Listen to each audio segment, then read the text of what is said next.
Now, let me tell you something. I have been thinking long and hard about this, and I have heard that this class has a hard time sitting still.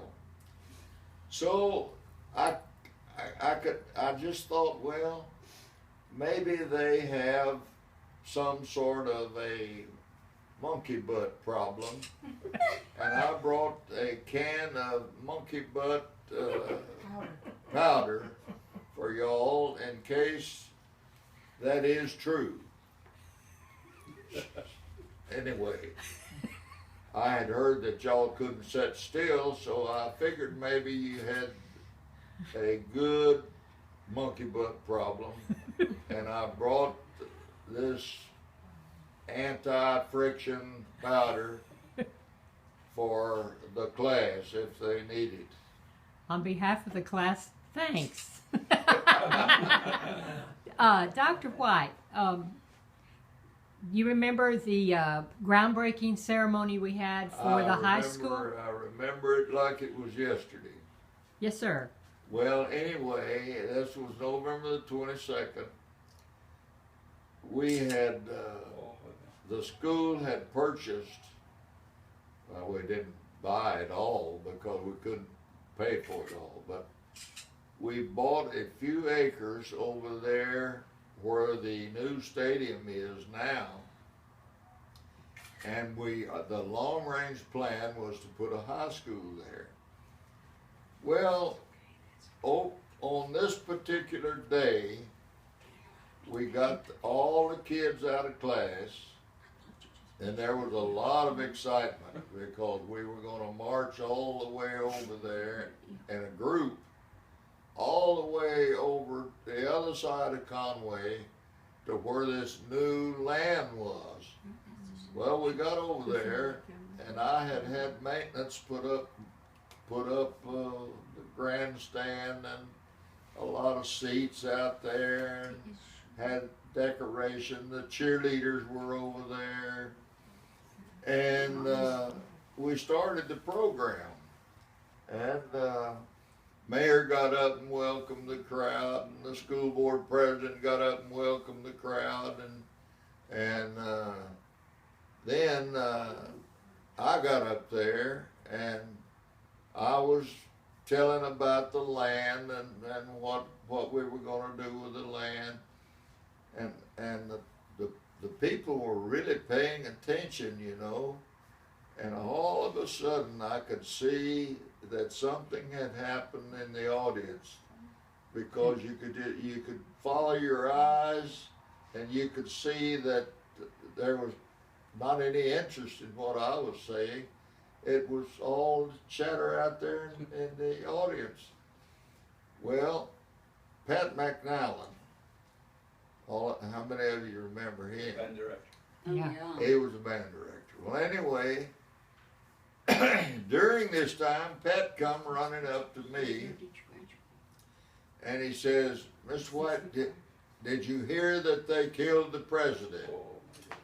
Well, you know, there's all kinds of jokes about presidents, and I thought that this was a joke that he was telling me at this critical time in the program.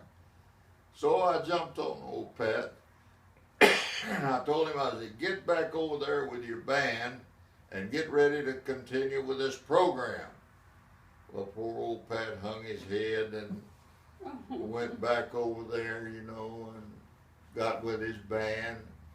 And it was about that time that I discovered that Pat was really telling the truth. And I felt very badly about having jumped on Pat. But I didn't have time to apologize to him. I realized that I could not communicate with all the kids in that large group. I say large group, they must have been 400 or 500 there. So I suggested that we all go back to the building, and that way I'd have them in smaller groups so I could talk better to them. And we all drug back to the building with our heads hanging low and girls were crying, and there was tears in the eyes of some of the boys as we walked. It was ironic in a way because we went over there so happy and cheerful. And here we were going back. Girls were crying, boys were hanging their head. And so we finally got back to school, and now, I don't know if y'all remembered or not, but we had a game with Robstown that night. Well, I didn't know whether to go on with the game, or, you know, there was some talk about there being a conspiracy. Well, a conspiracy is more than one involved.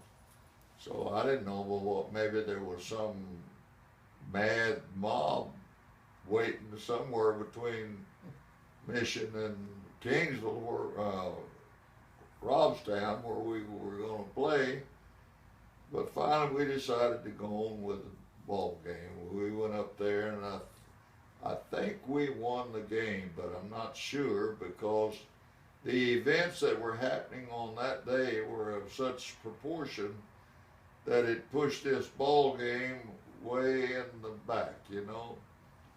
But finally, we figured out what to do. We went on and played the game, then came back and had a little bit better organized day the next day, because fortunately the sun went down and everybody had to go home. But that was about one of the longest days that I remember. Was that day.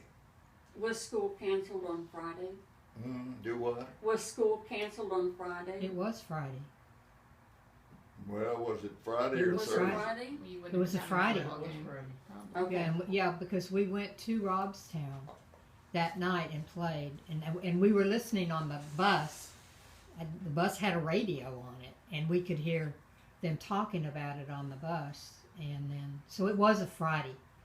I was a freshman at Pan Am, so I heard it on the radio when I went back to my dorm, and then went to my job at the Dean of Students office, and nobody believed me.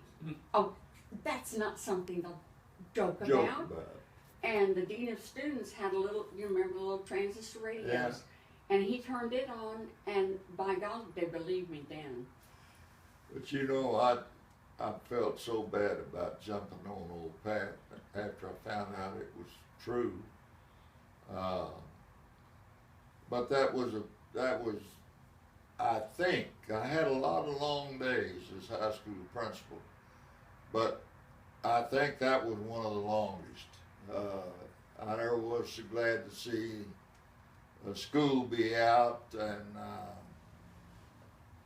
me to discharge the kids to the care of their parents, because I was in no shape to watch after them. But anyway, it was a long day and a sad day.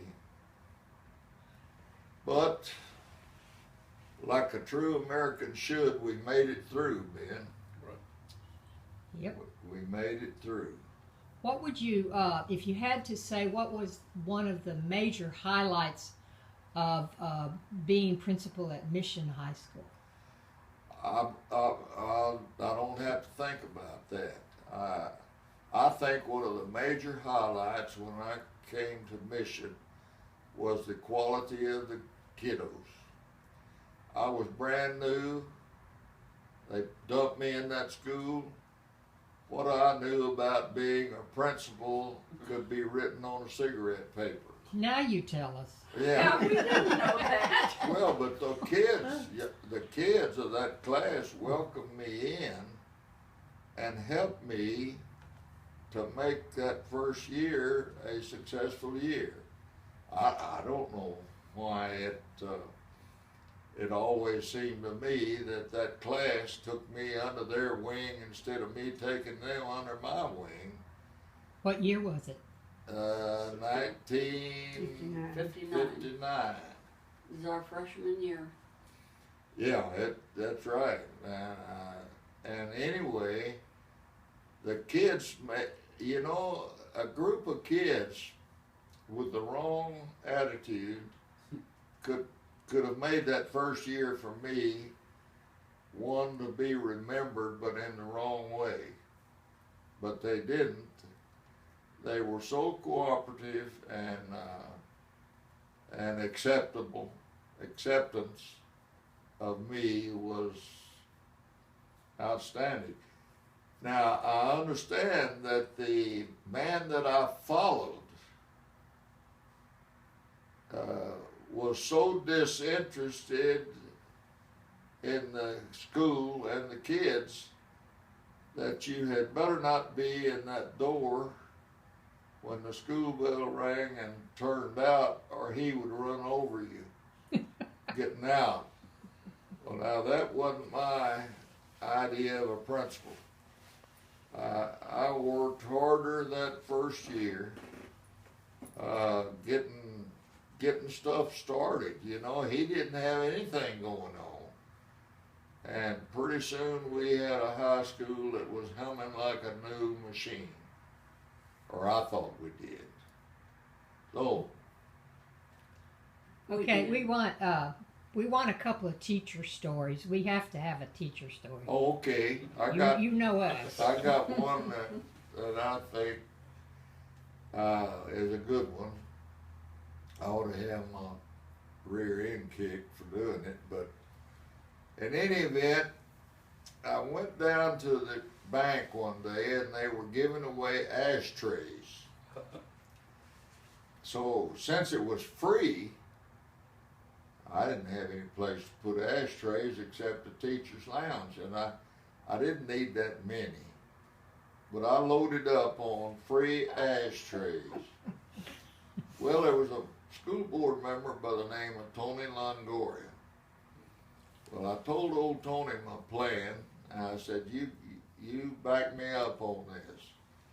Well, we had that brand new library over there, and Miss Wilmer was holding forth in that library, and I went over there with old Tony Longoria at my side, and she knew him to be a school board member. Well, we walked in there. I said, Tony, back me up on this and agree with me. We walked in there, and I pulled out 6 or 8 ashtrays out of my pocket and put them on the table. And I told Miss Wilmer, I said, Miss Wilmer, last night the board gave permission for students to smoke in the library. Oh, no. She liked it, went through that ceiling. And anyway, that was one tale, but of course old Tony went along with it and made it work out perfect. Now let's see about, I know another one. Y'all remember the mezzanine on the library where it had a stairs that led upstairs? Now you're talking the new high school. Yeah. None of us were in the new high school. I'm talking the new high school, but okay. Y'all would like this tale. In that new high school, there was a stairs that kind of went in a half moon and went upstairs to another floor up there that didn't go all the way across. In other words, there was a vacant place about 30 or 40 feet wide above where the student body sat to study and everything. Well, I was there in the office, and Miss Wilmer had 2 boys, John Compton, and some of you may remember him. Well, it was John Compton and somebody. She came dragging them in and told me that I had to discipline them. And I said, well, Miss Wilmer, what did they do? And she said, they know what they did. Well, what they did they sneaked up on that mezzanine, and they had a roll of monofilament fishing line that was very, you know what it is, they Yeah. were very strong. And unbeknownst to Miss Wilmer, they strung that fishing line in that 30 or 40 foot space across this open place. And at the proper, that whenever they decided to, they had sneaked around and had it on a broomstick, and they put one line over to one boy over on the other side of that open space, and the other boy was over here with the broomstick with the fishing line.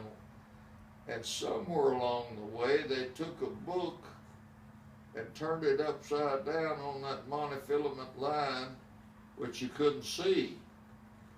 And at their own signal, I don't know when it was, but it worked like a champ, because one of them started rolling up on that fishing line, and the other one started loosening up. And here came this book floating across this empty place, just floating across like like it was levitating. Oh, Miss Wilmer, I'm telling you, do y'all remember Miss Wilmer? Oh, yes. Yeah. She was the epitome of an I'm old waiting. spinster. An old maid Old librarian. maid. Thank you very much, Dr. White. Anyway, I'm an old maid librarian. at any event, you got a lot more humor than Miss Wilmer had. She didn't have any. No. Here this book went floating out across this empty spot, and of course Miss Wilmer, it didn't take her long to discover the two boys, and she came dragging those two boys up there over there to my office. And I thought to myself, well, I think that's about the neatest trick that I've ever heard of. So I said, Miss Wilmer, go on back to your station over there in the library, and I'll take care of these boys. Well, we had just moved into that school, and it was the first school we ever had that had a speaker system to every room. Well, this was a bad trick on my part, but I got those boys in there, and I turned on every room in the building. Turned it on to where they could hear what was going on in my office. And Miss Wilmer could hear it in the library. I said, all right, you boys, come around here, bend over my desk. Well, the kids knew what that meant. So I had two big old stuffed chairs in the office. Well, as soon as I said, are y'all ready? And they said, ready for what? I said, you know what you're going to get. You're going to get 3 licks apiece. And I said, you ready? And one of them said, yeah. Old John Compton said, yes, I'm ready. And I hit that stuffed chair as hard as I could. And it reverberated throughout the building, and everything got quiet in there. The other boy, I don't remember his name. I would if I could hear it. I said, bend over my desk, so I hit that stuffed chair again. I said, now you boys go on back to your classroom, and I don't ever want to hear about this again. Well, as soon as the door was closed, I got those two boys up by me, and I said, I just gave y'all the break of your life. If I ever hear that you disclose what took place in this office, you're going to get it double. And I never did hear anything about it. That's so funny. Well, we want to thank you. I hate to stop the stories, but I wanted to let you know that we're going to show this at the reunion if I can figure out how to do it. But Tommy Barnum is going to help me. And then we will have it set up to where anybody that wants to say something to you, hopefully will be able to do it, and hopefully I will be able to then bring it over so that you can see what they have to say about you. Oh, well, good. So, I think. Oh yeah, I can edit. Yeah, good. For a price, I will edit. But thank you, Dr. White, and thanks everybody for being an audience. We have those of us that are 1964. We have one of our senior people that harassed us during freshman initiation. Do you want to give your name? My name is. In high school, they used to call me Benji Lopez. Benji Lopez. Yes. We have some lady that helps Dr. White. Your name? Rose Leveni. Thank you. And this man's from Sherryland. I know it. And he's also an Aggie. We need to cut him out of that. Okay. Bill Rudolph, right? Bill Rudolph, yeah. Yes. This is Dr. White's wife. And hiding over in the corner is Dr. White's daughter. This is, I'm sure some people recognize her. You were the school nurse, right? Yes, at the high school, At and the then I rovered all the elementaries and junior highs. And your name is Linda Lopez. Linda I'm Lopez. married to Ben Lopez. married to Ben. And this is Judy Hunt Rudolph, who has been my mentor in many ways. And thank you for coming. And I want to thank everybody for coming. And Dr. White, thank you very much. Well, it's my honor that you were here, and I am so pleased to get to see you exes. And Ben, thank you for accidentally being here, but it Yes. worked out just Perfect. fine. Let me do something special. I always do. Oh, yeah. Hey? This is, Oh, See, This cool. is Bill, you should Ben's have brought the gift. Maggie one. and this represents Lindenwood University. And you know this one. And Oh, I- yeah. What is that one? Let me see. That one says Mission. Mission, Oh, we should have brought two of them. Mission Eagles. I imagine he could get rid of all of them here, but Yeah. anyway, this this just went real well, and I'm so pleased that those of you that were able to come by here, and And we'll be back. there's an old song that probably fits my life pretty good, and it's says life's evening sun is sinking low. A few more days and I must go to meet the deeds that I have done, where there will be no setting sun. Now, that's an old hymn that at my mother's knee, whenever she would tap me on the head with a ruler, I would have to listen to, and I learned the words to that, and I always appreciated them so much. Each one of us one day will have to relive our life, and I hope that mine has been of some quality to the young people that I have met, because boy, howdy, y'all sure did give me a lot of good times. Thank you very much. Thank you, sir. I am so glad.